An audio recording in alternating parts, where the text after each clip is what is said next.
જય માતાજી, કેમ છો? મજામાં જશો? નવા બ્લોગમાં તમારું સ્વાગત છે. અને આજનો વિડીયો આ દક્ષુભાઈને સ્કૂલે જમવા ટાઈમે લેવા જવાનું ત્યાંથી શરૂ કર્યો છે કા દક્ષુ?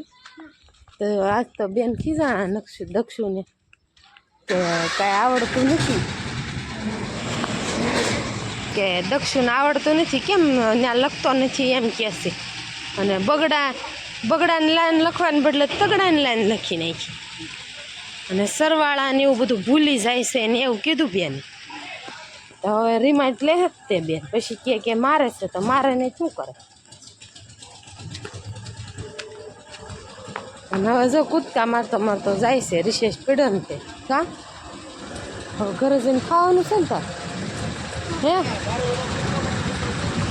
તો હવે ઘરે જઈને દક્ષ ખાઈ લે પછી દેખાડું.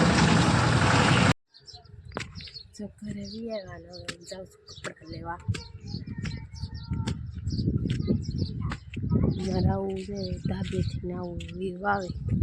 જો ધાબે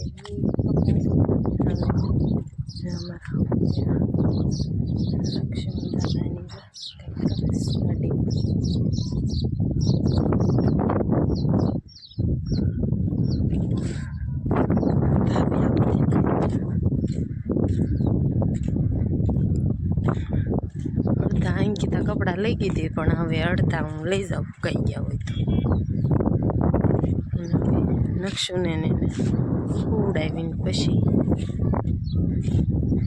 પછી રોંઢે હવે કાંક બતાડશું. હાલો હવે કપડાં લઈને જાઉં છું.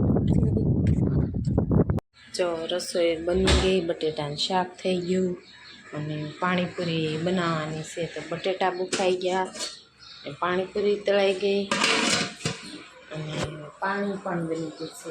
અને અમે 4:30 જાગી ગયા હતા અને જાગીને રાંધવા માંડ્યા. દક્ષિણ 5 વાગે વીએ બહાર રમે છે, બહાર રમતો હશે. અને આ બધું તૈયારી કરું છું. ટમેટાને એવું સુધારાઈ ગયું છે, ડુંગળીની સુધારવાનું બાકી છે. પછી પાણી બની ગયું, બટેટાનો મસાલો બની જાય પછી બતાવું. દક્ષુભાઈ ઢસા આવ્યા ને ત્યાં કેક ખાવા માંડ્યા કા દક્ષુ? બહુ કેક ભાવે કા? હારે આવ્યો ને કેક ખાવા મળી કા? બહુ ભાવે એને.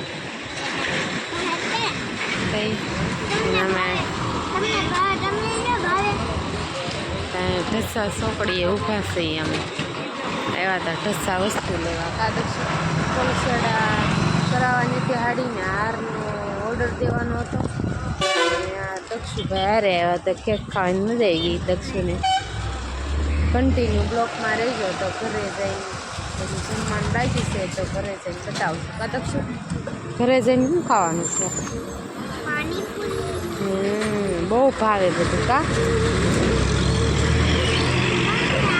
બધાને ખાવી હોય તો આવી જાવ એમ કેમ? પાણીપુરી ખાવી હોય તો આવી જાય છે.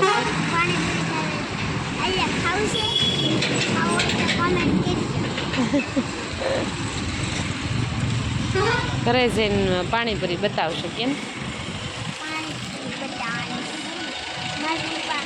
જો પાણીપુરી ખાવી હોય તો આવી જાવ. જો આ દક્ષુ ખાવા માંડ્યો પાણીપુરી. આ નકશુ સેવ ખાઈ બેઠો કા નકશી? બહુ ભાવે સેવ. હા તો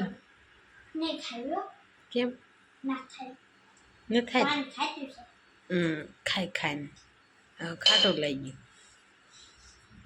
તો પાણીપુરી ખાઈ હોય તો આવી જાવ બધાને. કાલે નવા બ્લોગમાં મળશું. જય માતાજી, બાય બાય.